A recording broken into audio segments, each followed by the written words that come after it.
cɛ maliyɛn cɛ ye sabali cɛ taara concert a m'o ci a filɛ u bɛna mun k'a la u dɔ y'a gosi dɔ bɔra Enfant Noir kɔfɛ k'a gosi ni cɛ tɛna sa cɛ a ye sabali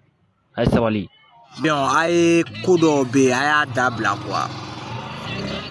o filɛ ka min kɛ Enfant Noir la ni mɔgɔ minnu t'a dɔn nin bɛ kɛ bɛɛ de la n'i taara concert la ni jama girinna dɔrɔn sécurité b'i ta ka bɔ de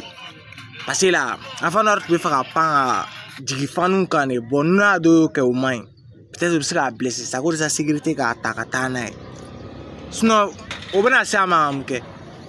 dɔ b'a gosi i dira ka jɔn de ye concert kɛnɛ kan dɔ dira ka yɛlɛ k'a tigi bugɔ depuis ba wolola ile cɛ min b'a fɔra depuis wolola ba bɛɛ dira ka mɛn n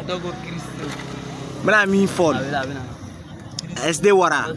taa Enfant Noir kɔ c'est vrai ka clip tourner t'a la mɛn la segin ka taa Enfant Noir kɔ n k'ale de dɔn sinon i bɛna mɛn lon dɔrɔn ko dɔ k'i ya cɛ faga yɔrɔ dɔ la